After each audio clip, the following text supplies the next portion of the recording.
Olá a todos, eu sou Guilherme Sens, médico e terapeuta natural, e juntos estamos aqui para mais uma atividade da Associação Restauro Integral.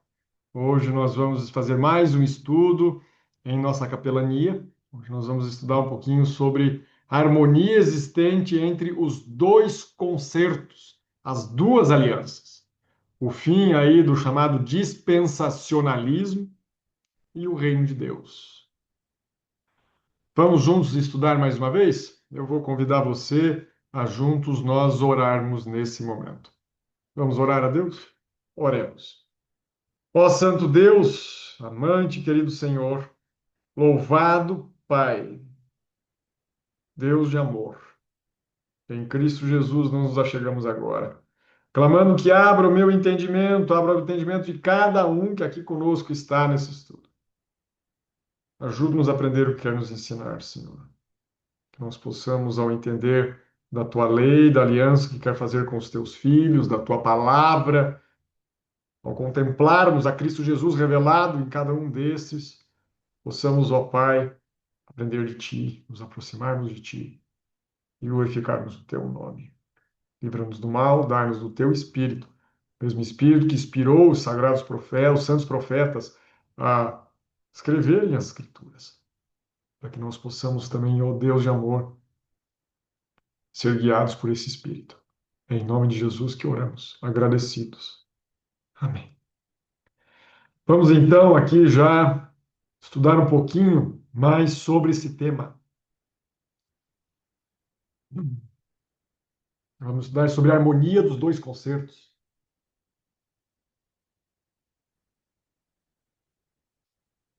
A harmonia dos dois concertos, o fim do dispensacionalismo e o reino de Deus. Esse que eu vou estar apresentando a vocês é um documento de referência, que eu vou inclusive depois postar também aqui na descrição, tá? Você vai ter o link para baixar esse argumento se você quiser, que nós chamamos da Teologia das Alianças, que ele vai integrar essa teologia das alianças com a unidade da salvação e a restauração do verdadeiro Israel. A teologia das alianças, ela destrói a premissa central do dispensacionalismo, que fragmenta a salvação em diferentes métodos ao longo das eras, pois ela demonstra que a salvação sempre foi unicamente pela graça, mediante a fé em Jesus, operante em todo o concerto eterno. Por outro lado, a falha de Israel em cumprir os termos do concerto de Sinai explica perfeitamente a transição das promessas para o Israel espiritual, para a igreja, redefinindo assim a restauração de Israel e o reino de Deus. Vamos avançar. Caso você ainda não me conheça, eu sou Guilherme Sens, médico de família e comunidade, também terapeuta natural, tenho também especialização em alimentação vegetariana e estilo de vida, sou especialista em fitoterapia, em saúde mental, tenho meu mestrado na área de promoção de saúde. Trabalho junto ao Instituto Adventista de Missões, aqui da Associação Mineira Sul, junto da Associação Restauro Integral e também como um dos sócios da Advento Serviços Médicos. Uma visão de panorama sobre o estudo de hoje. Ele está dividido em capítulos, em 5 capítulos. Esse é o nosso sumário, tá, desse documento de referência. O primeiro vai falar dos fundamentos hermenêuticos e do que nós estamos chamando de regra de ouro. O segundo vai falar da antologia e da estrutura dos concertos divinos. O terceiro trará a dinâmica da substituição e da renovação da aliança. O quarto vai falar do concerto do Sinai, para o propósito, a vigência e a revogação dele. E o quinto capítulo falará da lei de Deus e as suas diferentes esferas de aplicação. No capítulo 6 até o 9, nós teremos que Deus como grande legislador e a transição diferente dos sistemas. No capítulo 7, falaremos da resolução teológica para a plenitude da graça na nova aliança. No capítulo 8, nós traremos a falácia do dispensacionalismo e na unidade da salvação. Nós vamos dar um novo módulo integrado. E para Continuando isso, no capítulo 9 falaremos do reino de Deus e do verdadeiro Israel. Cada capítulo ainda tem alguns tópicos que nós vamos estar apresentando aos amigos a seguir. Cada um deles tem sessões internas. A compreensão exata das engrenagens de salvação e da dinâmica dos pactos estabelecidos por Deus exige um alicerce metodológico inabalável. A teologia ela não pode ser refém de conveniências, de apologéticas ou ainda de tradições não examinadas. O Senhor exige que o seu povo maneje bem a palavra da verdade, aplicando uma exegese que respeite a integridade do texto sagrado. Então, a compreensão exata das engrenagens de salvação e da dinâmica dos concertos estabelecidos por Deus exige um alicerce metodológico claro, inabalável. A teologia não pode ser refém de conveniências apologéticas ou tradições não examinadas. O Senhor exige que o seu povo maneje bem a palavra da verdade, aplicando uma exegese que respeite a integridade do texto sagrado. Entenderemos que a Bíblia é a nossa própria intérprete, porque diz o texto sagrado que nenhuma parte das Escrituras veio para particular interpretação. Não. Antes, homens santos, movidos pelo Espírito Santo, inspirados por Deus, escreveram as Escrituras. Então, não é para alguém, um iluminado, um grande, por mais estudioso e incrível que seja o ser humano, não é para ele ditar como as coisas devem acontecer. Só a Escritura, a Bíblia e ela só, ela será a sua própria intérprete. Há um perigo de argumentos ilegítimos e há regras de ouro na interpretação bíblica. Por isso, há uma urgência eclesiológica ao estudar sobre a igreja, porque o povo de Deus deve revisar e compreender a estrutura das alianças. O método de interpretação validado pelo céu é aquele utilizado pelo próprio Jesus. Em seu ministério, o Salvador não recorreu a filosofias externas para validar a sua missão. Pelo contrário, ele comparou texto com texto. O registro de Lucas 24, 27 demonstra essa praxis. Não conhece a palavra? Praxis vem de praticar a teoria, de teorizar a prática. E começando por Moisés e por todos os profetas, explicava-lhes o que dele se achava em todas as Escrituras. Então, Jesus era hábil em fazer isso, começando lá no começo, passando pelos Salmos, os profetas, ou seja, toda a Escritura daquela época, o Antigo Testamento. Ele pegava um texto aqui, um pouco ali, e ele ia montando o seu argumento, examinando em toda a Escritura o que dizia sobre ele. Mais adiante, Jesus lhes abriu o entendimento para que compreendessem a revelação de uma forma coesa. Então, esse princípio exige que a Bíblia seja o seu próprio expositor. E o Espírito de Profecia, ele endossa esse pilar. Ele diz que a Bíblia é o seu próprio expositor. Uma passagem será a chave que descerrará outras passagens. E desse modo haverá luz sobre o significado oculto da palavra. Comparando diversos textos que tratam do mesmo assunto e examinando a sua relação em todo sentido, tornar-se-á evidente o verdadeiro significado das Escrituras.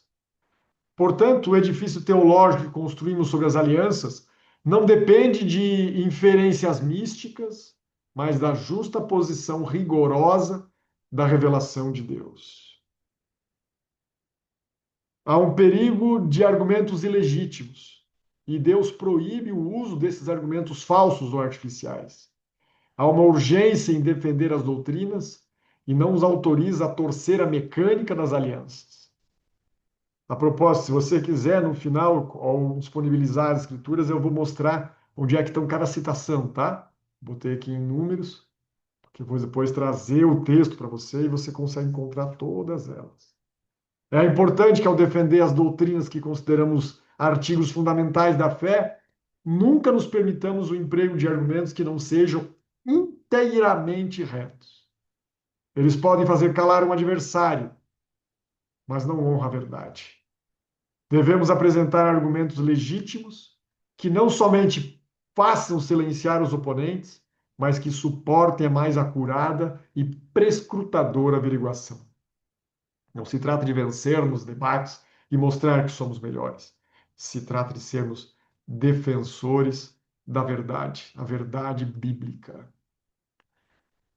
3 são as principais formas de corrupção textual que as pessoas têm feito. Historicamente, a apologética tem flertado com a ilegitimidade argumentativa através de práticas que corrompem o texto. São feitas a inserção de palavras não inspiradas, ao adicionar, por exemplo, o termo condenação em Romanos 6,14, não estais debaixo da lei, ou em Gálatas 4,4, onde reforçam o texto para se adequar a uma teologia preconcebida. Há modificações do sentido óbvio, em especial por conveniência, ao alterar a clareza da passagem pela conveniência do sistema, como seria absurdo alterar Gênesis 2:2, terminando no dia 7º, para dizer que foi no dia 6º. Omitir versículos que não se encaixam no sistema tradicional, como, por exemplo, Efésios 2:15, aboliu na sua carne a lei dos mandamentos em forma de ordenanças. E em Hebreus 7:12, pois quando se muda o sacerdócio, necessariamente há também mudança da lei. Então não basta simplesmente dizer que aqui a lei que está sendo falada é a lei cerimonial. Eu tenho que entender o conceito das alianças. Se eu entender o conceito das alianças, vai ficar muito claro que tipo de lei que está sendo trabalhada, que tipo de aliança que está sendo trabalhada. Porque em cima das alianças, eu tenho as suas regras, eu tenho as suas leis.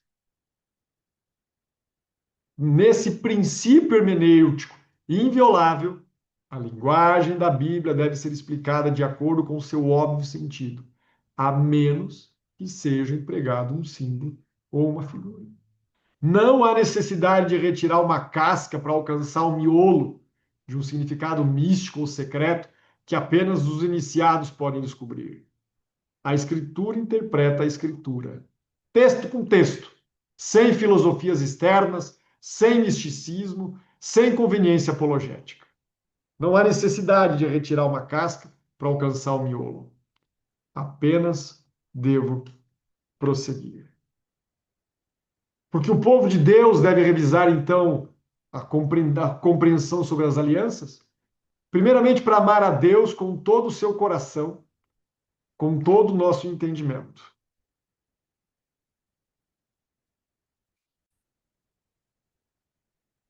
Só um instante, só verificar sobre a gravação aqui. Deixa eu ver uma coisa. Ótimo, estamos juntos.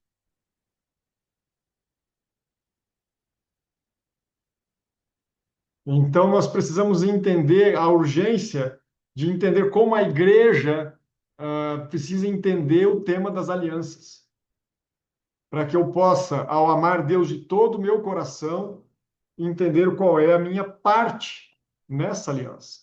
Em segundo lugar, eu preciso contribuir para capacitar a igreja a interpretar textos complexos, expondo a verdade de maneira imaculada e irrefutada.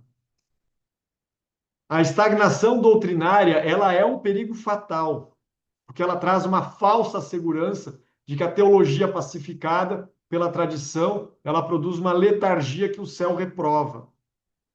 O fato de não haver controvérsias ou agitações entre o povo de Deus não deveria ser olhado como uma prova conclusiva de que todos estão mantendo com firmeza a sã doutrina, quando não surgem novas questões em resultado da investigação das Escrituras. Haverá ali muitos agora, como antigamente, que se apegarão a tradições, cultuando eles nem sabem o quê. Então, esse documento que nós estamos apresentando aqui, ele nasce de uma urgência. E nós avançaremos para desvendar a anatomia no palco de Deus com a humanidade, recusando a conveniência da tradição humana para abraçar a precisão do assim diz o Senhor. A cada um dos capítulos, ao findar dele, eu deixarei aqui o registro das referências que eu quero trazer para vocês, tá? Para que vocês possam entender de onde elas vieram, ok? Cada uma no final de cada capítulo. Vamos então agora para o capítulo 2. Vamos entender qual era a estrutura jurídica e relacional de Deus com as suas criaturas. A teologia da aliança ela não é um mero construto acadêmico. Ela é uma estrutura jurídica e relacional, pelo qual Deus interage com as suas criaturas. Para compreender a transição entre as eras e a falácia da compartimentação dispensacionalista, é imperativo dominar a anatomia de um concerto divino, desde a sua gênese no Éden até a sua consumação em Cristo. Então, nós vamos começar pela definição técnica jurídica de Berit e de ATQ, e de 4 princípios incontornáveis de um concerto. Vamos falar do pacto edênico das obras, da estrutura, e da ruptura pelo pecado e o impasse letal. E da emergência da misericórdia, que traz o concerto eterno da graça, e o proto-evangelho de Gênesis 3,15. E o descendente da mulher pisaria a cabeça da serpente, ainda que ferido em seu calcanhar. Aqui nós temos a cena, né, do outro texto que nós fizemos sobre a matriz de Safira, onde possivelmente a base do trono de Deus, o trono que era de safira, o pavimento de safira, e há a possibilidade, é uma hipótese, isso não está revelado no texto bíblico, que até as pedras das tábuas da lei também fossem assim, nessa imagem. Mas na continuidade, nesse capítulo, nós queremos trazer isso. A teologia das alianças não como um mero construto acadêmico, mas uma estrutura jurídica e relacional, pelo qual Deus interage com as suas criaturas, para compreender a transição entre as eras e a falácia da compartimentação dispensacionalista, eu preciso dominar esse conceito. Então vamos lá, vamos para 2 textos nas palavras mais próximas dos originais que temos. Nas escrituras, o termo aliança, concerto, pacto, contrato, eles são praticamente sinônimos. E no Antigo Testamento, o vocábulo hebraico berit denota um acordo vinculativo, frequentemente selado com sangue. No Novo Testamento, já agora escrito em grego koiné, nós temos a palavra diateque, que carrega o sentido de uma disposição, um testamento estabelecido soberanamente. De uma forma prática, um concerto é um relacionamento, um compromisso. A pena inspirada define com precisão cirúrgica. Uma aliança é um acordo pelo qual as partes se comprometem a cumprir certas condições. Assim, o agente humano entra em acordo com Deus para cumprir as condições especificadas em sua palavra. A sua conduta mostra se ele respeita ou não essas condições. O que é uma aliança? Existe uma definição inspirada? Ou, de uma forma prática, um concerto é um relacionamento, um compromisso. E a pena inspirada o define com essa precisão. Ela é um acordo entre as partes que se comprometem a cumprir certas condições. Então, o acordo com Deus, o que o ser humano entra, ele tem que cumprir as condições especificadas em sua palavra. E a nossa conduta vai mostrar se eu estou respeitando ou não essas condições. Essa definição é fundamental. Ela revela que todo concerto divino pressupõe partes identificáveis, obrigações recíprocas de Deus e do ser humano e consequências jurídicas. Se você não cumprir, o que vai ocorrer contigo? Não há salvação fora dessa estrutura pactual. E é precisamente essa estrutura que o dispensacionalismo fragmenta de forma ilegítima. Se nós formos, por exemplo, no livro de Deuteronômio, final do livro de Deuteronômio, nós vemos assim. Vê, pois, Deuteronômio 30, verso 15, que proponho hoje a vida e o bem, a morte e o mal, se guardares o mandamento que hoje te ordeno, que ames o Senhor teu Deus, andes nos teus caminhos, guarde os seus mandamentos, os seus estatutos, os seus juízos, então viverás e se multiplicarás. E o Senhor teu Deus te abençoará, e a terra ao qual passas para possuí-la será tua. Porém, se o teu coração se desviar e não quiseres dar ouvidos, e fores seduzido e te inclinares a outros deuses e os servires, então hoje te declaro que certamente perecerás. Não vais passando o Jordão para a possuires.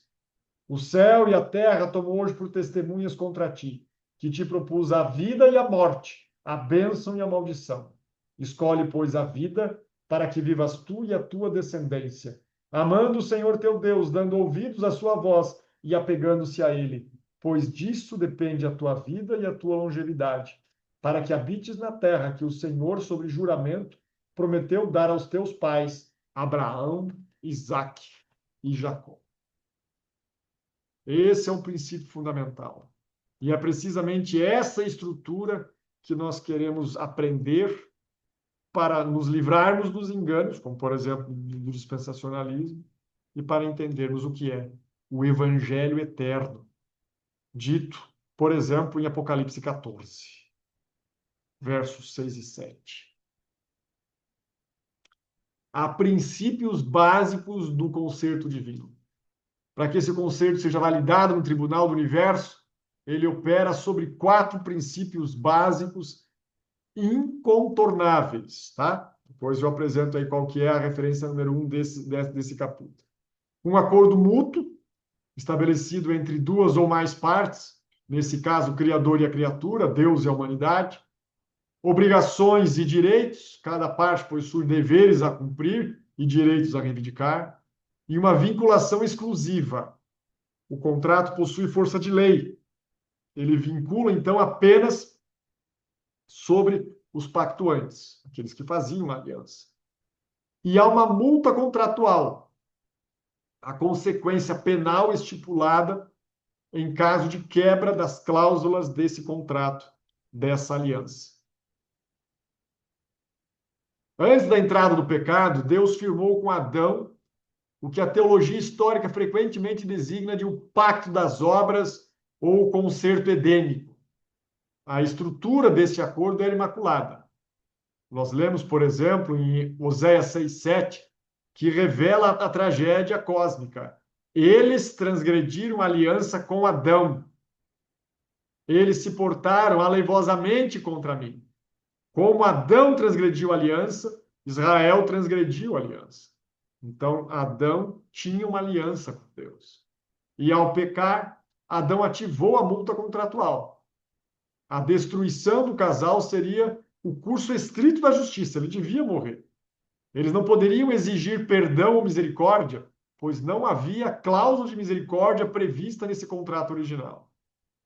Diante desse impasse letal, a justiça exigia morte, mas o amor do Pai proveu a solução. Eles não morreram. Houve morte, mas morte de um animal. E a morte do animal poderia substituir a morte do homem? Poderia, porque lá na frente o próprio Deus pagaria o preço exigido. O próprio Deus, a morte eterna, o próprio Deus a morrer. E o próprio Deus, para que nós tenhamos liberdade, permanece preso numa forma humana por toda a eternidade. Então vamos entender qual era o dever do homem. O dever do homem era adorar a Deus, ser fecundo, multiplicar-se, sujeitar a criação, cuidar do jardim, abster-se do fruto da árvore do conhecimento do bem e do mal. Qual era o direito do homem? Gozar de paz, alegria e receber vida eterna contínua. Qual era o dever de Deus? Conceder e sustentar a vida eterna a Adão. Qual era o direito de Deus? Receber adoração irrestrita e obediência absoluta. Qual era a multa contratual? A morte. Porque do dia em que dele comeres o fruto da árvore, certamente morrerás. Oséias 6:7 revela a tragédia. Adão transgrediu a aliança. Ao pecar, ele ativou a multa contratual. A destruição era justiça. Eles não podiam exigir perdão e misericórdia, porque isso não estava no contrato. Então, diante desse impasse letal, a justiça exigia a morte. Deus, como dito, proveu a solução. A emergência da misericórdia trouxe o conserto eterno da graça. Se Deus houvesse destruído Adão e Eva instantaneamente, ele seria perfeitamente justo, porque o salário do pecado é a morte. A misericórdia até então era um conceito não exercitado no universo, não existia misericórdia, não era necessária, porque os anjos não caídos, os outros mundos não caídos, eles jamais precisavam da graça. A graça é um atributo de Deus manifesto exclusivamente em favor de seres indignos. Misericórdia é deixar de tratar mal quem merecia ser tratado mal. E a graça é tratar bem quem não merece receber o bem. De tal forma que as duas coisas não são a mesma coisa, são complementares. E para resgatar a humanidade da condenação do pacto quebrado, Deus introduziu então o conserto eterno na graça. Esse plano, ele não foi um improviso. E o Espírito Profecia declara categoricamente: o plano da nossa redenção não foi um pensamento posterior, formulado depois da queda de Adão. Pedro revela em suas cartas que o plano da salvação já estava preparado desde antes da fundação do mundo. Foi uma revelação do mistério dos tempos eternos, como nos diz Paulo. Foi um desdobramento dos princípios que têm sido, desde os séculos da eternidade, o fundamento do trono de Deus.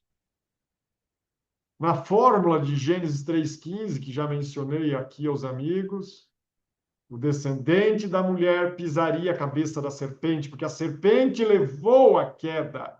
E a serpente que estava usurpando a adoração de Deus, trazendo ali a atenção do ser humano para si, a serpente seria morta. Ela seria pisado na cabeça, né? Dizendo que acabaria com a vida da serpente, ainda que exigisse desse descendente da mulher ser ferido também. Antes que os fundamentos da terra fossem lançados, o pai e o filho haviam se unido num concerto.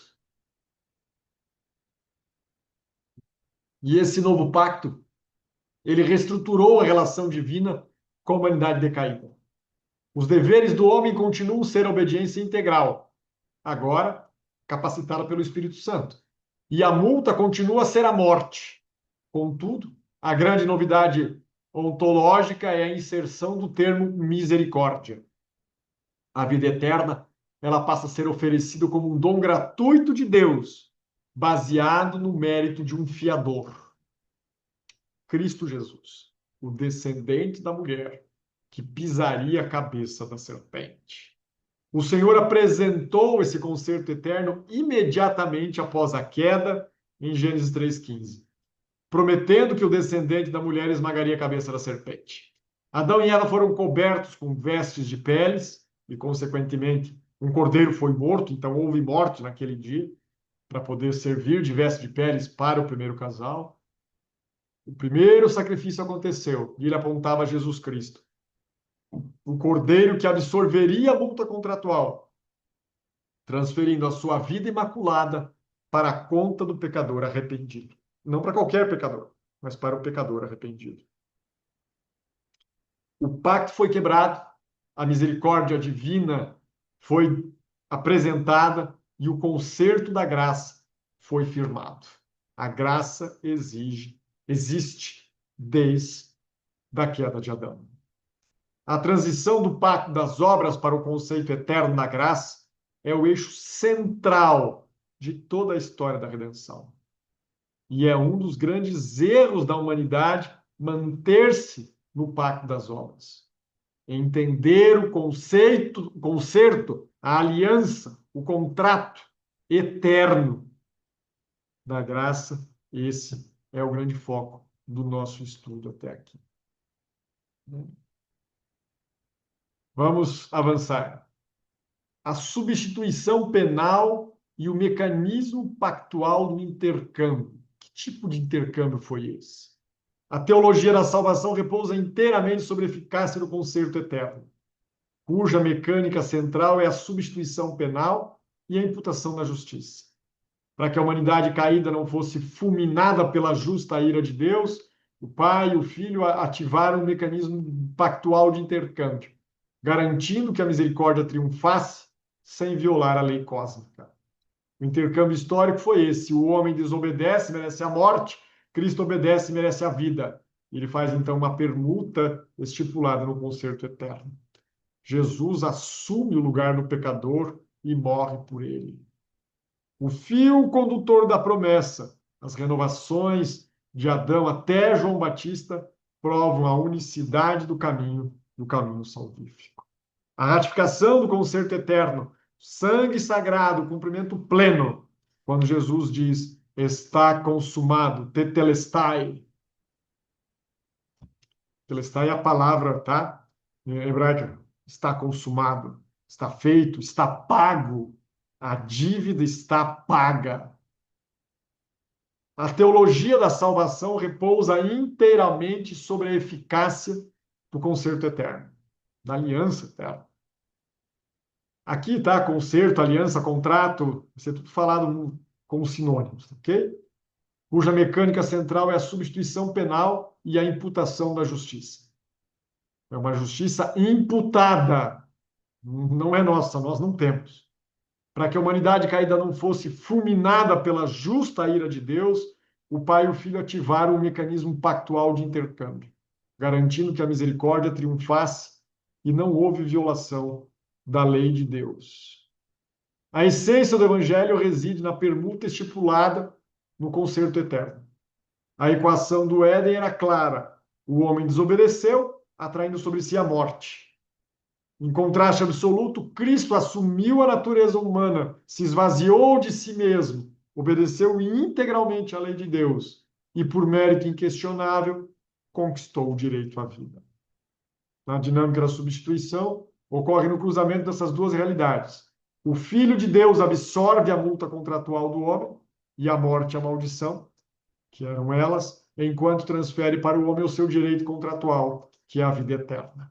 O apóstolo Paulo resume essa transição dizendo assim: Cristo nos resgatou da maldição da lei, fazendo-se ele próprio maldição em nosso lugar, para que a bênção de Abraão pudesse chegar até mesmo a nós, até mesmo aos gentios. Há um fio condutor da promessa, e as renovações de Adão chegam até João Batista. Já mencionamos de Adão, agora o próximo a ser mencionado é Noé. Uma das maiores falácias do dispensacionalismo é fragmentar a história bíblica em métodos de salvação distintos. O exame rigoroso da revelação demonstra que o mesmo concerto da graça, estabelecido lá no Éden, foi progressivamente renovado, ratificado, formando um fio condutor inquebrável ao longo dos séculos. Não era com cada um dos patriarcas uma aliança diferente. Era a renovação, a ratificação da mesma aliança, a salvação ocorrendo pela graça, levando o homem, por gratidão a Deus, a lhe obedecer por amor. Se me amais, guardais os meus mandamentos, disse Cristo. A Noé, antes e após o dilúvio, o Senhor estabeleceu a sua aliança, Berith, com Noé e também com sua descendência, selando-a com o arco nas nuvens como um sinal perpétuo. A Abraão, o Senhor chamou e estabeleceu dele uma aliança perpétua, por ser o seu Deus, garantindo que na sua descendência, Cristo, descendente de Abraão, todas as famílias da terra seriam benditas. Em Isaac, em Jacó, que também é Israel, Deus lembrou a sua aliança feita com os patriarcas para resgatar o povo da servidão egípcia. Nós vimos, por exemplo, isso no texto ali de Êxodo, capítulo 24. Em Êxodo 19, ele reitera o convite pactual à casa de Jacó. E a João Batista, o precursor que foi chamado para preparar o caminho para o Messias, em função do compromisso de Deus de usar de misericórdia para com os nossos pais e a lembrar-se da sua santa aliança e do juramento que ele fez com o nosso pai Abraão. Todo esse desencadeamento histórico prova que Jesus veio ao mundo não para inaugurar um plano B, mas para confirmar as promessas feitas aos nossos pais. Vamos falar da ratificação do concerto eterno, o sangue sagrado de Cristo Jesus. Na jurisprudência bíblica, onde há testemunho, é necessário que intervenha a morte do testador. Um concerto só ganha força executária, uma força executária plena, mediante o derramamento de sangue, porque exigia morte. O concerto do Sinai, que é a chamada antiga aliança, ele foi ratificado provisoriamente no deserto com o sangue de bezerros e bodes, aspergidos por Moisés sobre o livro e sobre o povo. Especialmente vemos isso ali em vários episódios, mas também em Êxodo capítulo 24. Contudo, aquele sangue não possuía poder expiatório real. O concerto eterno, embora já estivesse em operação pela promessa desde o Éden, ele só foi oficialmente ratificado no Calvário. Mas ele já existia. Na última ceia, Jesus instituiu os emblemas sagrados, declarando: porque isso é o meu sangue, o sangue da nova aliança, derramado em favor de muitos pela remissão do pecado. Esse foi o cumprimento exato da profecia de Daniel 9:27, no qual o Messias faria firme aliança com muitos por uma semana, ou seja, por 7 anos, 3 anos e meio com ele, e ele seria morto na metade da semana, e a outra metade da semana, outros 3 anos e meio, terminam com o apedrejamento de Estevão no ano 34 de nossa era. Está consumado, tetelestai, está pago, foi o que Jesus Cristo disse naquela cruz. O pacto plenamente satisfeito. A grandiosidade desse ato é registrado pelo Espírito de Profecia, atestando a exatidão e a consumação desse pacto entre o Pai e o Filho.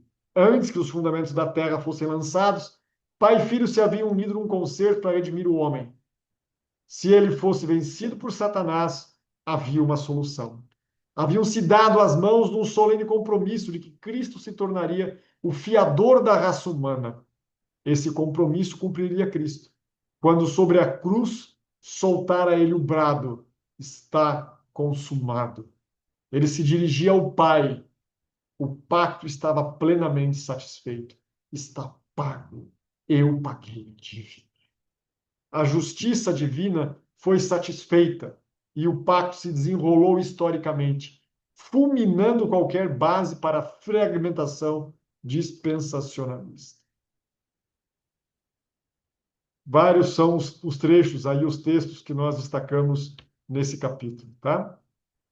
Se o concerto eterno da graça estabelecido no Éden e ratificado progressivamente com os patriarcas, se ele era perfeito e suficiente para a salvação, impõe-se então a magna questão teológica. Por que razão foi condicionado o concerto do Sinai? Ora, se já existia um concerto, para que outro? A resposta a esse dilema desfaz a confusão dispensacionalista e revela a pedagogia divina para um povo de dura serviço. O povo estava reunido ali diante do Monte Sinai.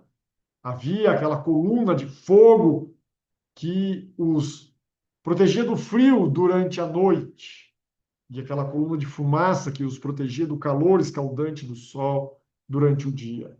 Muitas vezes, durante a manifestação de Deus no Monte Sinai, houve ali tremor, trovões, raios, e até mesmo a voz de Deus foi audível.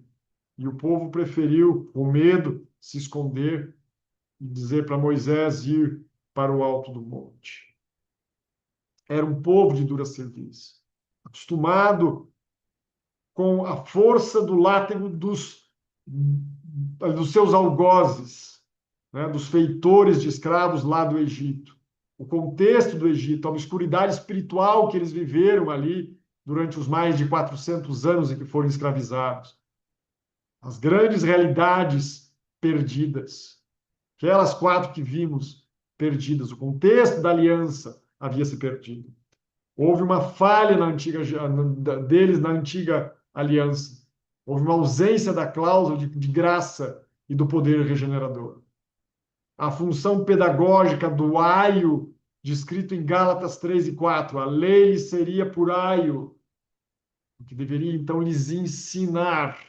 Esse ensino, o aio, o tutor, o professor, o aio era o tutor da criança, cuidava, educava a criança no caminho em que ela devia andar. É isso que é cravado na cruz. Mas vamos mencionar um pouco mais para frente. Havia uma função pedagógica desse aio, encerrado sobre a tutela até a chegada do Messias. E ocorreu então a abolição da antiga aliança. Essa aliança, a aliança do Sinai, ela foi revogada por inadequação. Agora não era mais necessária. Se o concerto eterno da graça estabelecido no Éden e ratificado progressivamente com os patriarcas era perfeito e suficiente para a salvação, impõe-se então essa questão: por que precisa ser adicionado o concerto de Sinai? Vamos tentar entender isso. Eles tinham perdido a noção da santidade de Deus. Após os séculos da escravidão do Egito, a mente do povo de Israel estava obscurecida pelo paganismo. Eles haviam perdido a vista das quatro realidades fundamentais: a noção da santidade de Deus, a realidade de sua própria depravação, a sua total incapacidade de obedecer à lei divina pelos seus próprios esforços e, consequentemente, a percepção de que necessitavam desesperadamente de um Salvador. O irmão White menciona o livro dos Patriarcas e Profetas, mas se o concerto abraâmico continha a promessa da redenção, por que se formou outro concerto no Sinai? Em seu cativeiro, o povo, em grande parte, perderam o conhecimento de Deus e os princípios do concerto abraâmico. Deus os trouxe ao Sinai, manifestou a própria glória, deu-lhes então a sua lei, com a promessa de grandes bênçãos sobre a condição da obediência. Se diligentemente ouvirdes a minha voz e guardardes o meu concerto, serei para mim um reino sacerdotal e um povo santo. O povo, confiando cegamente na sua própria força carnal, respondeu em uníssono: tudo que o Senhor falou, falaremos. Ao proferirem eles essas palavras, eles assinaram um contrato de obras que não tinham qualquer capacidade de cumprir. Mas se o concerto abraâmico continha a promessa de redenção, por que formou outro concerto no Sinai?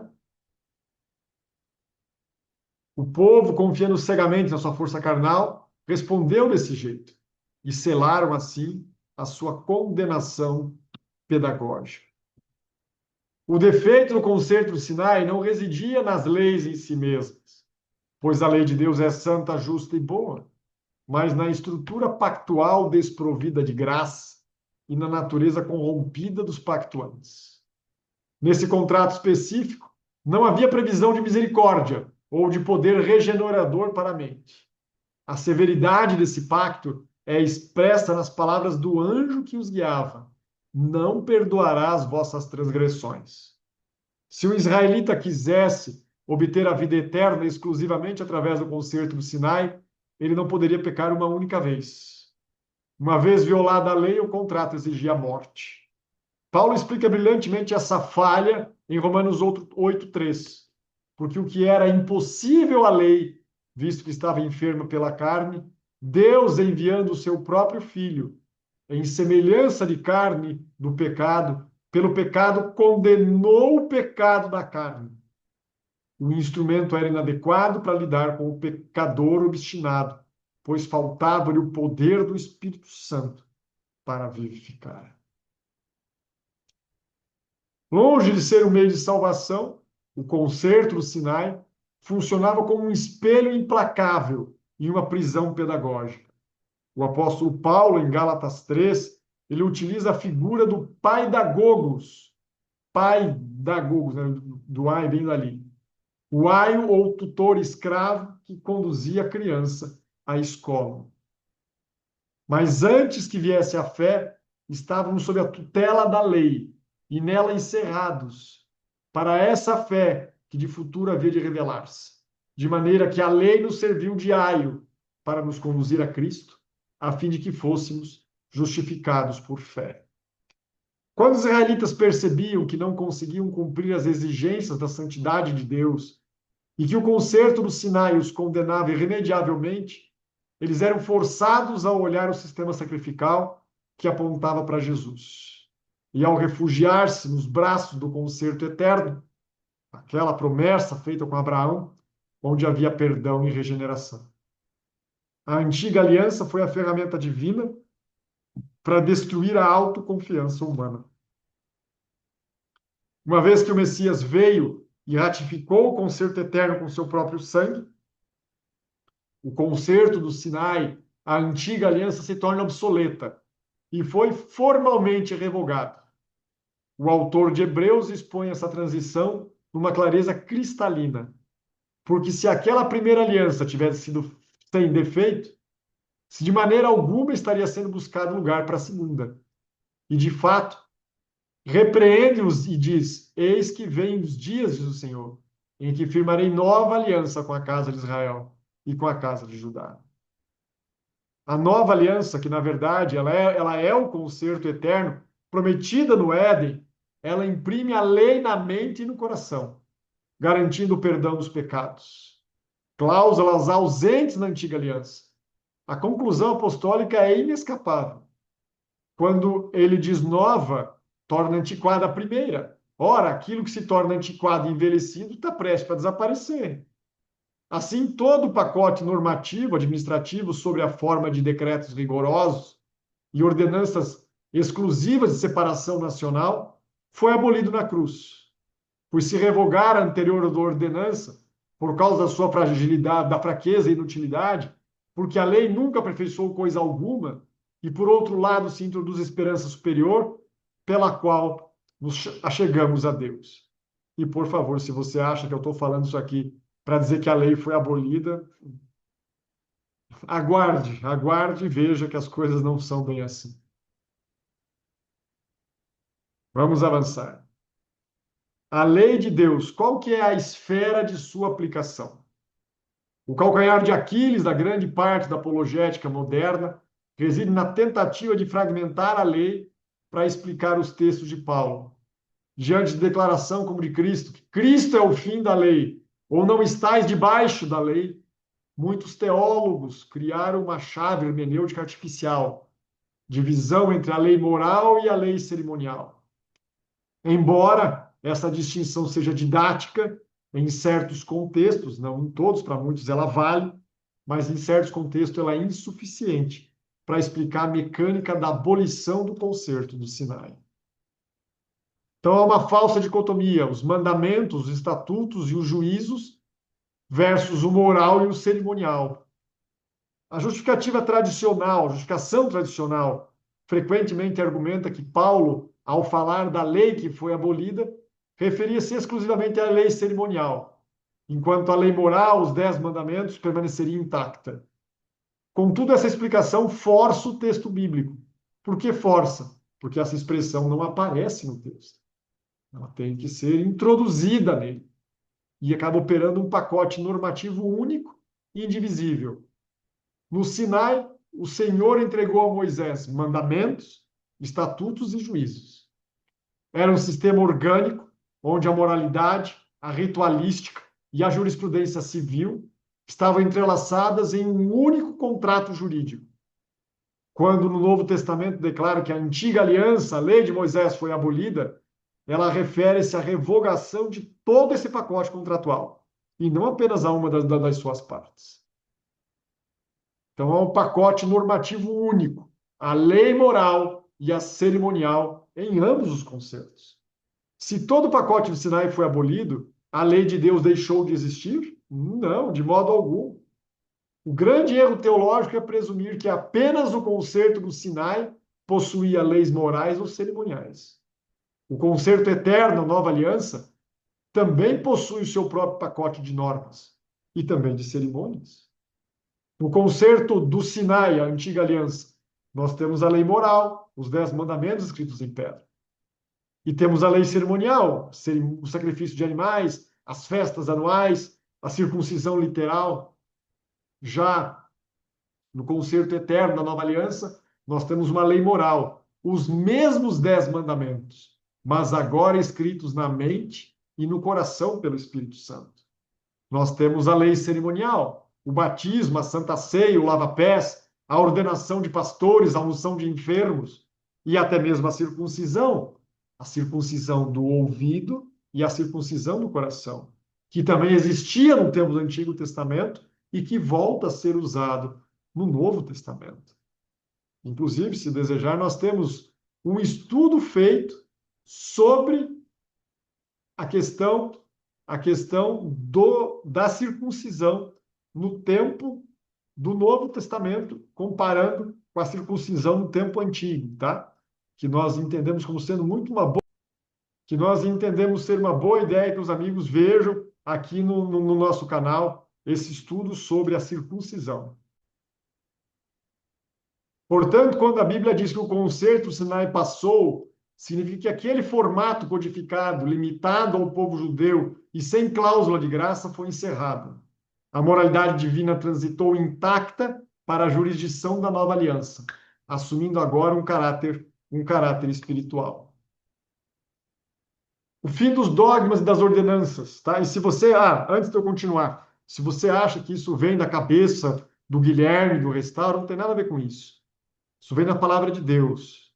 E dentro da Igreja Adventista, você encontra esse texto muito bem formatado a partir de 1888, em especial num livro chamado Estudos Bíblicos, que começou a existir ali e que começou a cair em desuso por volta da década de 70, 80 aqui, depois da controvérsia envolvendo o livro Questões sobre Doutrina, né? Mas que ele ainda pode ser, inclusive, adquirido na loja da Casa Publicadora Brasileira. O livro nome Estudos Bíblicos. Se você for estudar sobre alianças lá, sobre o concerto eterno, você verá essa divisão que nós estamos apresentando aqui. Então, um dos textos mais mal compreendidos é Efésios 2,15, que diz: aboliu na sua carne a lei dos mandamentos na forma de ordenanças, para que os dois criassem em si mesmo um novo homem, fazendo a paz. Mais uma vez, dizemos que muitos argumentam que as ordenanças se referem a cerimônias. Contudo, o léxico grego destrói essa presunção. A palavra grega utilizada pelo apóstolo é dogma. Consultando o léxico de Lau e Nida, dogma significa ritual, dogma não significa nunca, em nenhum momento, ritual ou cerimônia. Dogma significa decreto, regra, ordem, um conjunto de prescrições formais. Assim como, por exemplo, o decreto de César Augusto, citado em Lucas 2:1. O que Jesus aboliu na cruz foi a lei dos mandamentos em forma de decreto, ou seja, uma lei escrita em pedras, em pergaminhos, estruturado como uma lista fria de regulamentos de jurisprudências civis. O Código do Sinai, que erguia o muro de separação entre os judeus e gregos. A lei moral no concerto eterno não está na forma de dogma, escrito, decreto excludente, mas numa forma de pneuma, espírito e vida, escrita no coração humano. A mesma lei, tá? Porque na realidade alguns só querem dizer que foi abolido o sábado, só o quarto mandamento. E na realidade, todos os 10 continuam existindo, mas agora escrito por Deus, através do seu espírito, no coração do ser humano. A comprovação irrefutável de que a lei dos 10 mandamentos transcende a antiga aliança e opera no âmago do concerto eterno encontra-se na doutrina do santuário. Cada concerto possui o seu próprio santuário. O concerto do Sinai possui o santuário terrestre, o concerto eterno possui o santuário celestial, o verdadeiro tabernáculo que o Senhor erigiu, e não o homem. No santuário terrestre, no lugar santíssimo, estava a Arca da Aliança, contendo as tábuas de pedra. Que evidência temos de que a mesma lei moral existe na nova aliança? O apóstolo João é levado em visão ao santuário celestial e relata em Apocalipse 11, verso 19. Abriu-se então o santuário de Deus que se acha no céu e foi vista a arca da aliança no seu santuário. Mais enfático ainda, em Apocalipse 15, 5. Olhei, abriu-se no céu o santuário de Deus, o tabernáculo do testemunho. Ora, o termo testemunho é o sinônimo hebraico para os 10 mandamentos. Se você for estudar isso, você verá facilmente. Assim, o santuário da nova aliança é literalmente o santuário que guarda e vindica os 10 mandamentos de Deus. Do mesmo jeito que o mesmo texto de Apocalipse, por exemplo, Apocalipse 14, Apocalipse 12, citam que os santos guardam o quê? Guardam os mandamentos de Deus e o testemunho de Jesus. Então, isso é muito claro. Os mandamentos de Deus continuam existindo, inclusive os santos guardam agora e continuarão guardando depois. Isso prova cabalmente que a abolição da antiga aliança não representou a abolição dos mandamentos de Deus, nem tampouco do sábado ou da moralidade divina, mas a transferência da administração dessa mesma lei para um tribunal do concerto eterno sobre o sacerdócio de Melquisedeque, exercido por Jesus Cristo. Quem é então o grande legislador e como foi a transição dos sistemas? Nós vamos então compreender essa transição entre o concerto do Sinai e a nova aliança, que faz a ratificação do Conselho Eterno. E é imperativo reconhecer a tipologia profética estabelecida no Antigo Testamento. A abolição da antiga aliança não deixou o crente num vácuo anárquico, sem lei nenhum, mas transferiu a sua jurisdição para um novo e superior legislador. Moisés foi o mediador humano do concerto do Sinai, atuando como legislador que recebeu as tábuas e os estatutos para transmitir ao povo de Israel. Contudo, antes de morrer, Moisés profetizou o levantamento de um novo legislador, um legislador maior. O Senhor teu Deus te suscitará um profeta no meio de ti e de teus irmãos. Semelhante a mim, a ele ouvirás. Isaías ampliou essa visão, declarando que o Messias não apenas promulgaria o direito e a doutrina, mas que o próprio Deus o faria mediador de uma aliança com o povo e luz para com os gentios. Então, comparando isso, colocando nessa tabela, nós vemos que há um elemento tipológico: a ascensão do monte, a ceia pactual e a ratificação com o sangue. Moisés, na antiga aliança, sobe o monte para receber a lei. Ele e os anciãos comeram perante Deus no Sinai, isso está em Êxodo 24, verso 10, e foi aspergido, Moisés aspergiu o sangue de animais. Jesus subiu ao monte para proferir a Torá messiânica. Ele instituiu a nova aliança numa ceia com os discípulos. Ele derramou o seu próprio sangue imaculado. Por conseguinte, o pacote normativo da antiga aliança ficou conhecido como a Lei de Moisés. Paulo, ao explicar a sua liberdade em relação ao antigo sistema, declara de que não estava sem lei para com Deus, mas debaixo da lei de Cristo. Ora, a lei de Cristo é um conjunto normativo do concerto eterno, do concílio eterno, que inclui a lei moral e espiritualizada e os preceitos do Evangelho de Deus. O Evangelho eterno. Vamos comparando, então, essa questão de Moisés e Jesus. Os dois mediadores estão em paralelo. No Novo Testamento, ele traça esse paralelismo intencional e perfeito entre Moisés, o mediador da antiga aliança, e o sacerdote Jesus, o mediador da nova aliança.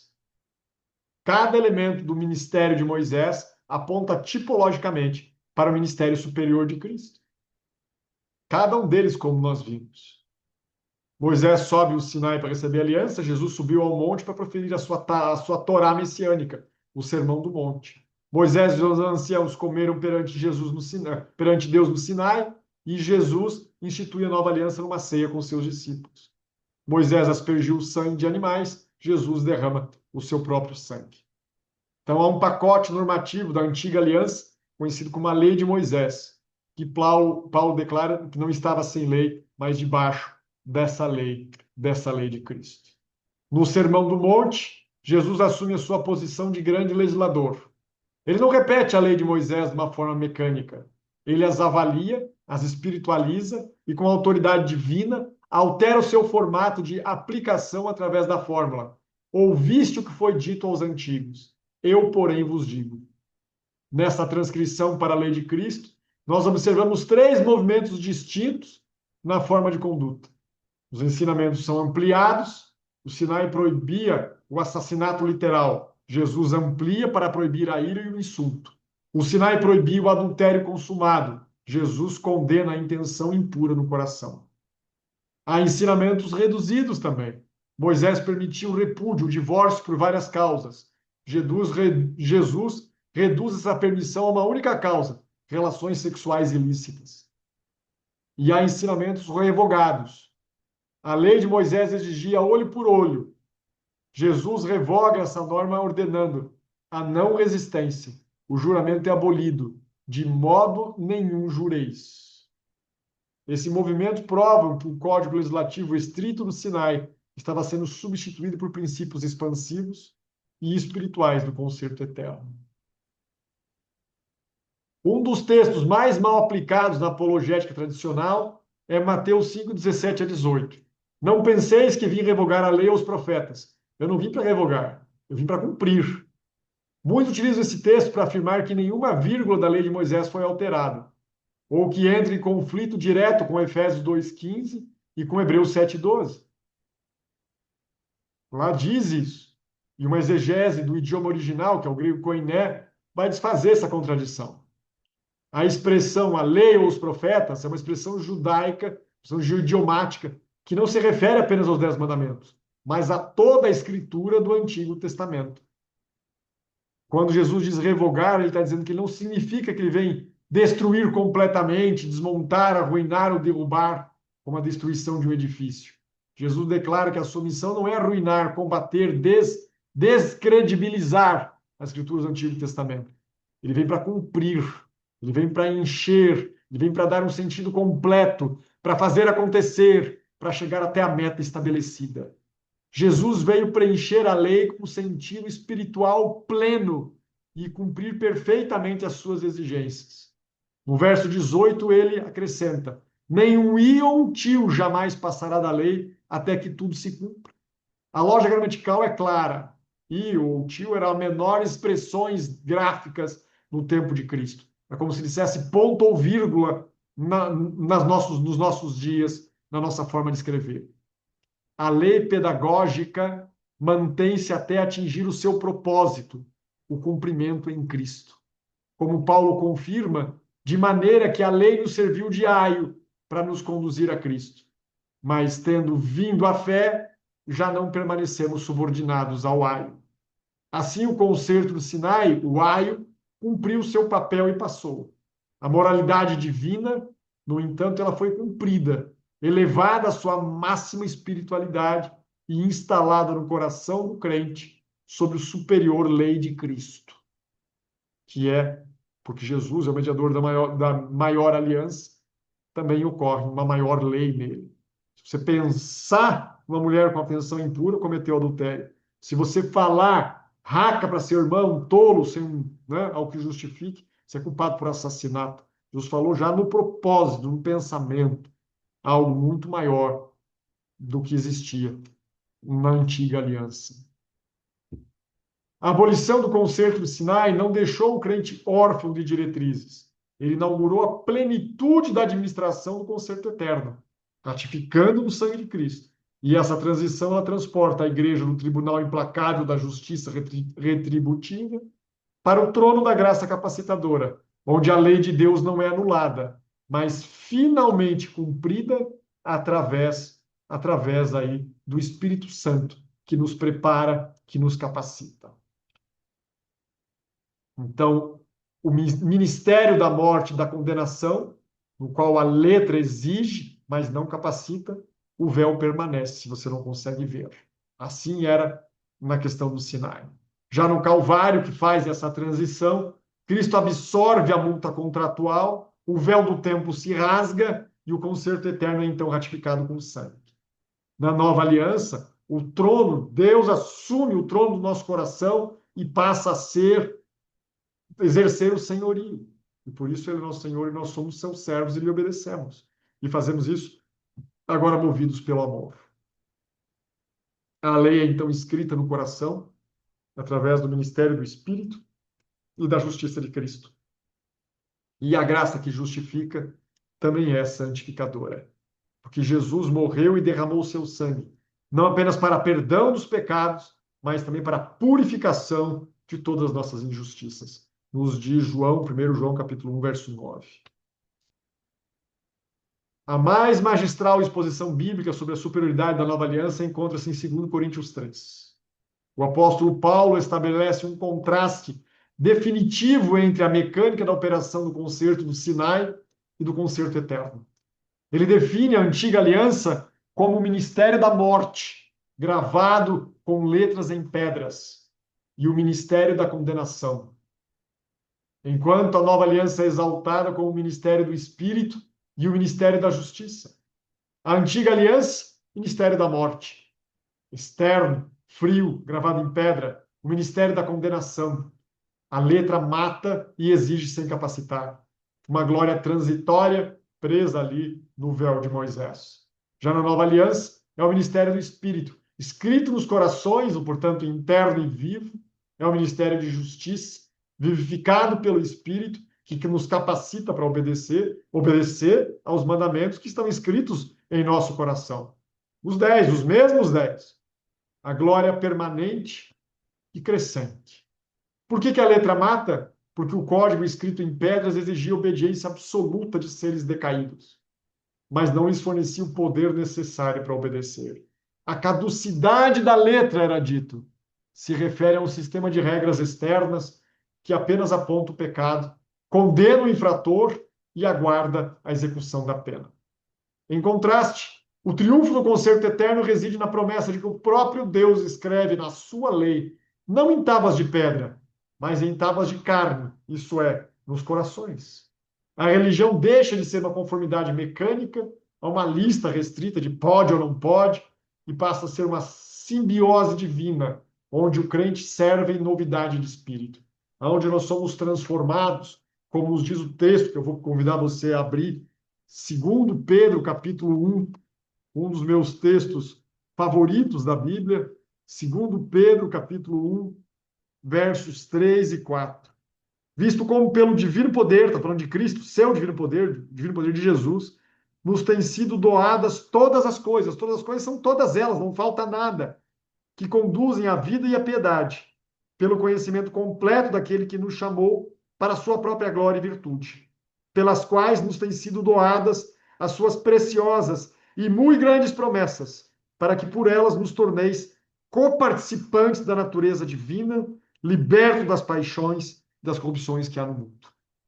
Então, há essa simbiose, há esse encontro.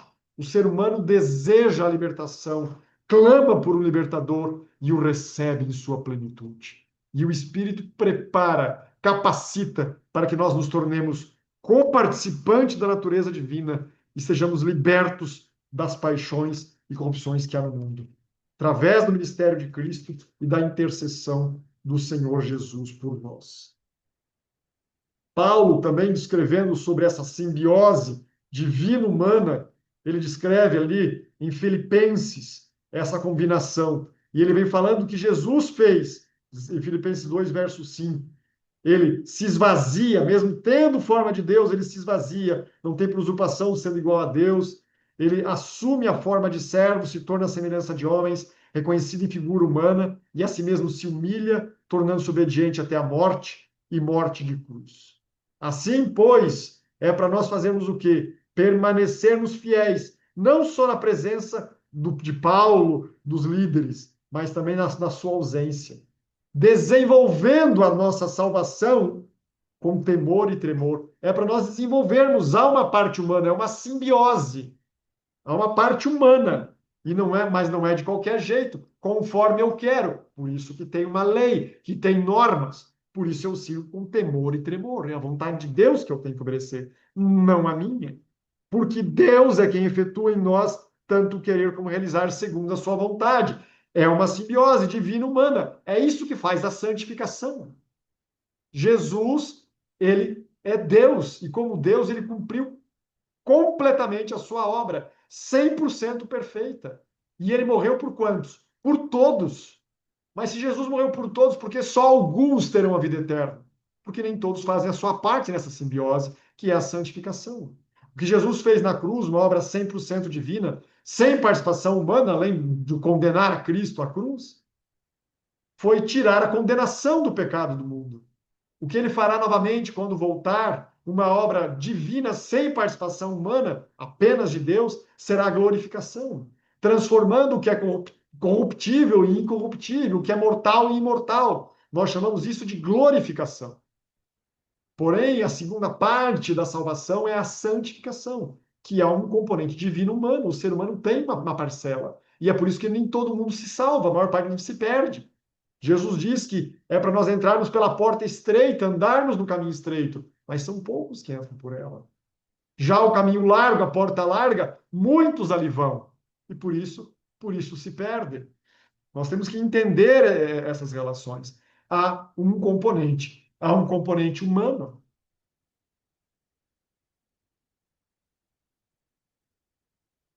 O triunfo do concerto eterno reside nessa promessa do próprio Deus. Eu escreverei a sua lei, Deus escreverá a sua lei, não em tábuas de pedra, mas nas tábuas de carne, nos corações. A religião deixa de ser uma confrontação mecânica, uma lista de pode e não pode, para ser essa simbiose, aonde o crente serve em novidade de vida, em novidade de espírito.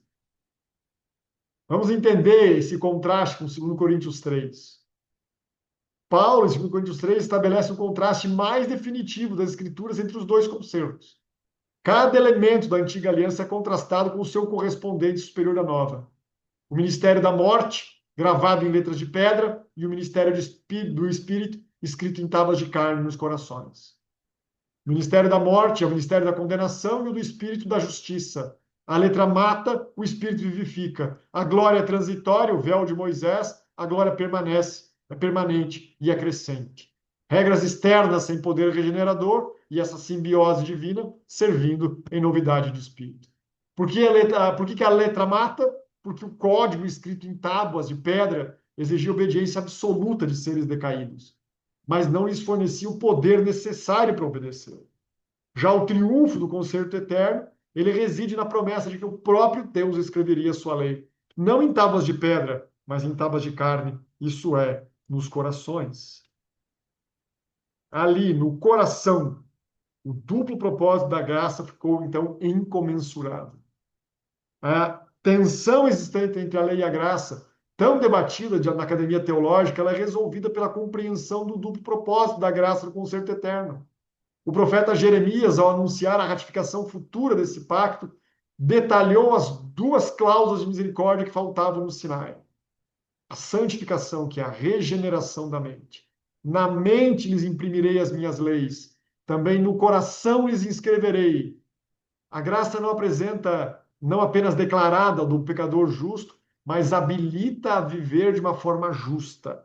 O Espírito Santo infunde na natureza humana a própria disposição mental de Jesus Cristo, tornando a obediência um deleite orgânico e não um fardo imposto. E também a justificação, que é o perdão dos pecados, pois perdoarei as suas iniquidades e dos seus pecados jamais me lembrarei. Quando o crente, mesmo regenerado, tropeça, ele não é fulminado instantaneamente, como exigia a lei do Sinai. Ele tem um advogado para com o Pai, Jesus Cristo o justo. O irmão White menciona que pela graça de Cristo somos postos em harmonia com a lei de Deus. A lei de Deus não é anulada pela fé em Cristo, pelo contrário, ela é estabelecida. Não penseis, pois, que a graça faz isso, abole a lei. Não, muito pelo contrário. Ela imprime a lei. Imprime a lei em cada um de nós. Isso é o que nós encontramos em Romanos. O mesmo texto que fez Martinho Lutero entendendo a graça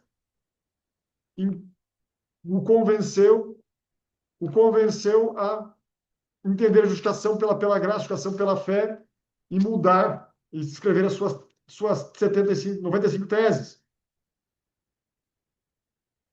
Anulamos, pois, a lei pela fé? De maneira nenhuma, antes confirmamos a lei, nos diz Paulo. Que lei que Paulo está dizendo que está sendo confirmada?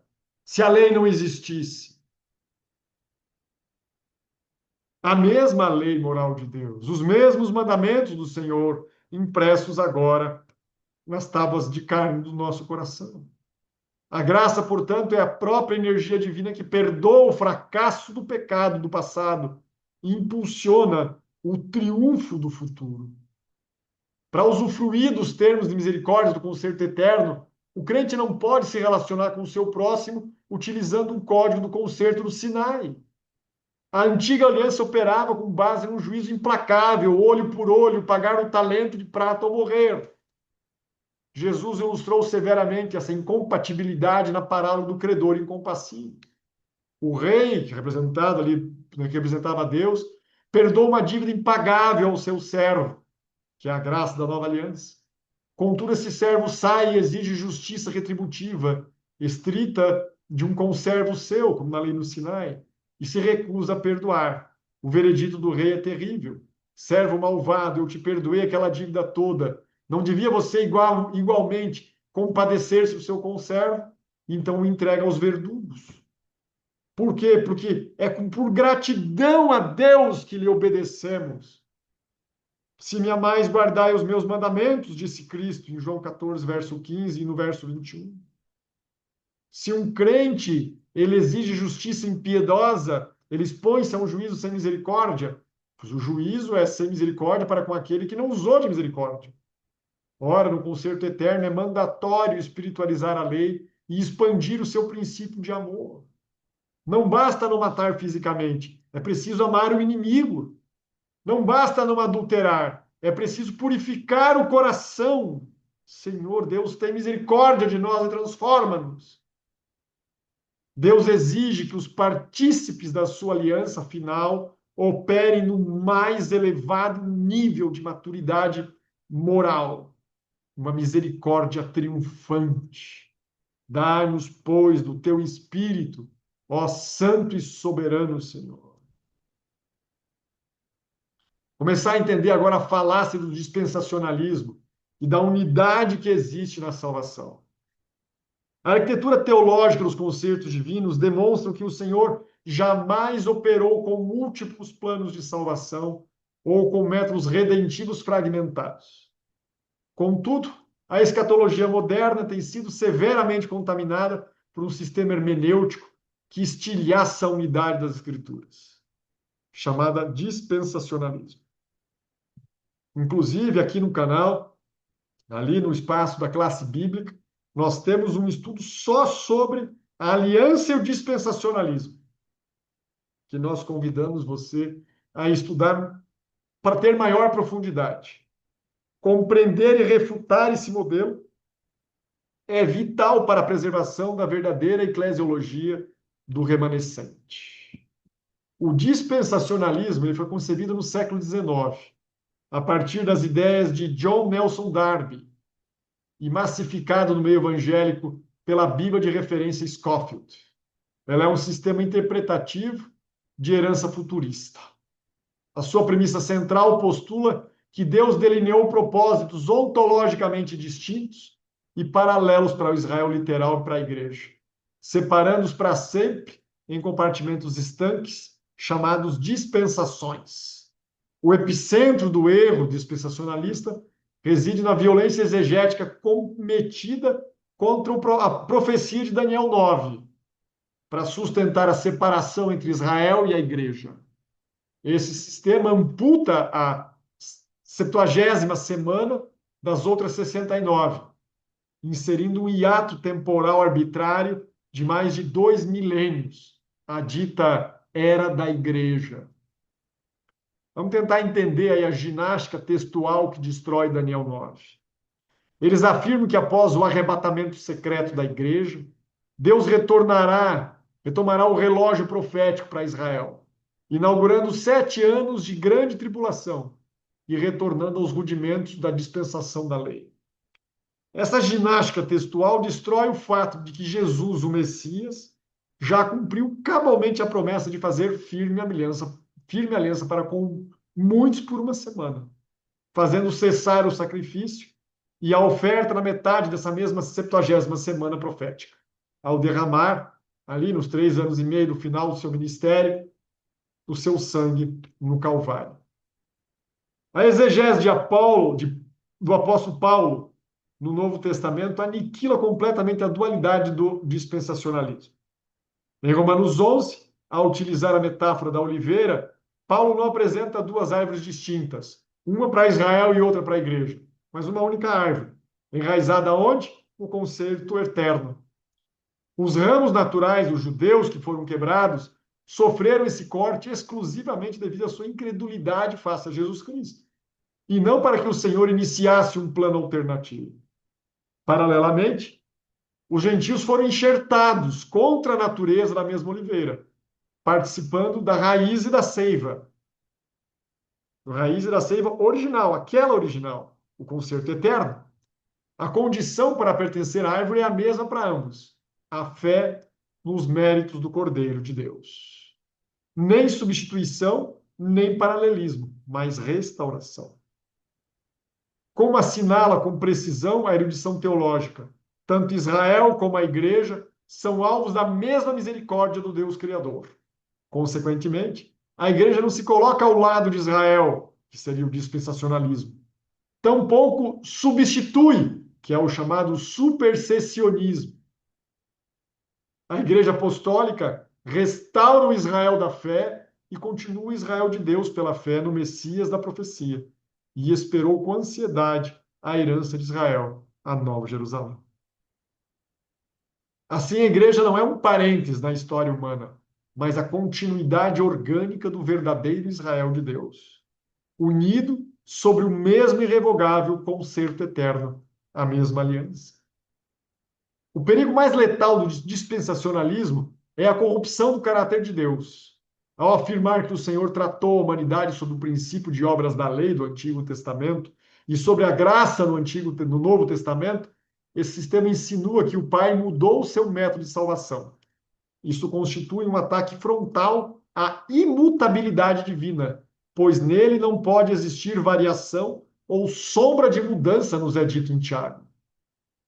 Como demonstrado nos capítulos anteriores, o concerto do Sinai, onde predominava o rigor da letra, nunca foi desenhado como um meio de salvação, mas como um aio pedagógico. A salvação dos patriarcas, dos profetas e dos judeus fiéis sempre ocorreu através da antecipação da graça garantida no concerto eterno.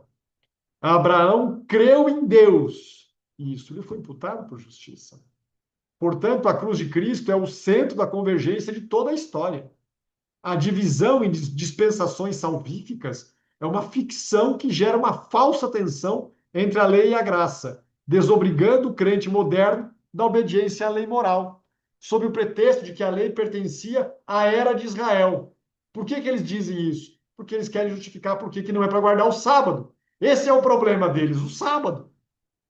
Porque eles não conseguem provar pela Escritura que o sábado foi abolido.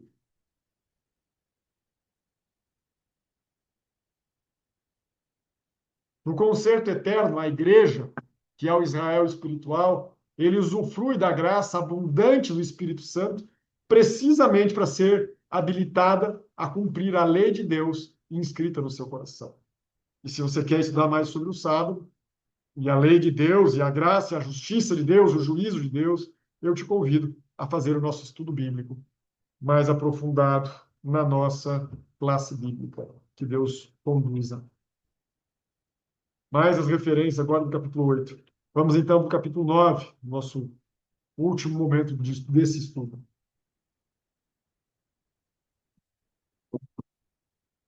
A correta compreensão dos concertos divinos destrói não apenas a falsa tensão entre lei e graça, mas também a perigosa ficção escatológica de que Deus mantém uma aliança paralela com Israel literal geopolítica. A restauração prometida pelos profetas não encontra o seu cumprimento máximo na poeira do Oriente Médio, mas na soberania de Cristo, no triunfo do Israel espiritual sobre o concerto eterno. O princípio hermenêutico inegociável da profecia bíblica é a condicionalidade das promessas feitas ao Israel nacional. Quando Deus estabeleceu a teocracia hebraica, a manutenção das bênçãos do território e do estatuto do reino sacerdotal, isso estava estritamente atrelado à obediência aos termos do concerto. Agora, pois, se diligentemente ouvirdes a minha voz e guardardes a minha aliança, então sereis a minha propriedade peculiar. Como a nação operava sobre o concerto do Sinai, um pacto sem a provisão da graça inerente, como demonstrado no capítulo 4, a sua inclusão carnal levou a uma apostasia contínua. A tragédia culminou na rejeição do mediador do concerto eterno, Jesus. Ao rejeitarem um rei, perderam um reino. Assim como o Espírito de Profecia assevera. Aquilo que Deus tensionava fazer pelo mundo por intermédio de Israel, a nação escolhida, ele efetuará, afinal, por meio da sua igreja na terra. A transição do reino não foi um plano B de Deus, mas um curso natural da justiça e da graça estabelecido no concerto eterno. O próprio Jesus declarou categoricamente aos líderes de Israel: portanto, vos digo que o reino de Deus vos será tirado e será dado a uma nação que deu os seus frutos. A partir da cruz, a identidade do povo de Deus deixou de ser étnica e passou a ser exclusivamente pactual. Os que eram apegados à aliança, o pacto, o concerto, a aliança de Deus. O apóstolo Paulo é o arquiteto dessa teologia, afirmando que não é judeu que é exteriormente, mas é judeu que é interiormente. Em Gálatas 3:29, a certidão do nascimento do verdadeiro Israel é carimbada. E se sois de Cristo, também sois descendentes de Abraão e herdeiros segundo a promessa. Que promessa? Aquela promessa do concerto eterno. A igreja não substitui Israel. A igreja é o Israel de Deus. Os ramos enxertados na verdadeira oliveira. Apenas os que partilharem da mesma raiz, que é a fé nos méritos do Cordeiro, apenas esses pertencem ao reino. O sionismo cristão, ele labora no erro de aguardar o cumprimento literal das profecias territoriais para com a nação moderna de Israel. Contudo, o Novo Testamento revela que o próprio Abraão não aguardava uma Canaã terrena definitiva. Ele esperava a cidade que tem fundamento, do qual Deus é o arquiteto edificador, não feito por mãos humanas, nos revela Hebreus capítulo 11, dos versos 13 ao verso 14. O estabelecimento da primeira vinda de Jesus, operando da forma invisível no coração dos súditos do concerto eterno, libertando-os do domínio de Satanás. A ser estabelecido na segunda vinda, quando o rei regressar para destruir os reinos desse mundo e estabelecer o seu domínio eterno. O reino de Deus, o reino bíblico, do hebraico, Malkut, do grego Basileia, ele opera em duas fases distintas. O reino da graça, estabelecido na primeira vinda de Jesus, operando de forma invisível no coração dos súditos do concerto eterno, libertando-os do domínio de Satanás. E o reino da glória, a ser estabelecido na segunda vinda, quando o rei regressar para destruir os reinos desse mundo. Assim, a profecia da restauração nacional do Antigo Testamento, que não se cumpriram devido à falha de Israel, encontra então a sua gloriosa consumação na Nova Jerusalém celestial. O trono de Davi não foi restaurado numa Jerusalém terrena, mas Cristo assentou-se à direita do Pai, no santuário celestial, sendo feito Senhor e Cristo. O reino de Deus bíblico, do hebraico Malkut, do grego Basileia, não é uma realidade única e futura, como ensina o dispensacionalismo. Ele opera nessas duas fases, distintas e complementares. Nós percebemos isso. O reino de Deus está dentro de nós, nos diz Lucas 17. Esse é o reino da graça. O reino do mundo se torna os reinos do nosso Senhor e do seu Cristo, nos diz João em Apocalipse 11:15. Assim, as profecias de restauração nacional do Antigo Testamento, de que não se cumpriram devido à falha de Israel, encontram sua gloriosa consumação na Nova Jerusalém Celestial. Porque ali o trono de Davi, não restaurado numa Jerusalém terrena, mas Cristo assenta-se à direita do Pai no santuário celestial, sendo feito Senhor e Cristo. Por isso, esse devaneio de muitos protestantes de que Israel vai voltar a ser um reino terreno aqui, isso não é bíblico. Isso é um erro cometido no século XIX para cá. É um erro interpretativo. Há uma conclusão eclesiológica, uma conclusão feita pela igreja, que é o do papel do remanescente, do povo de Deus. Lá do veredito do tribunal de Daniel 7.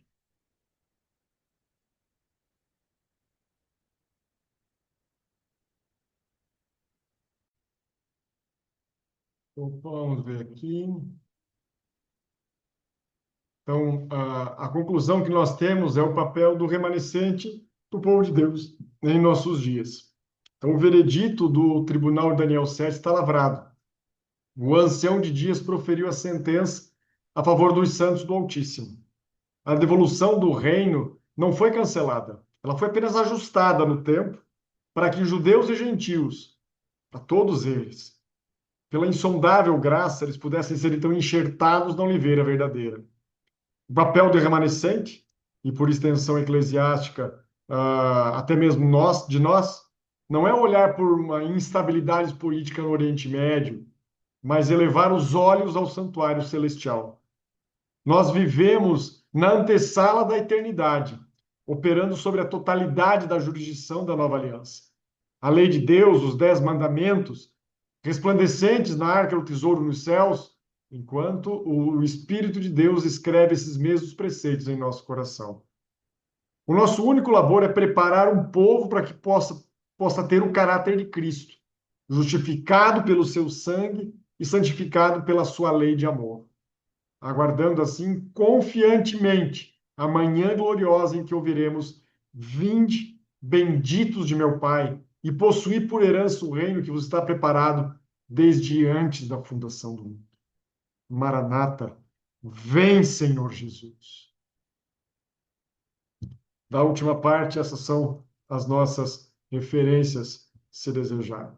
Então, vamos fazer aqui a síntese final.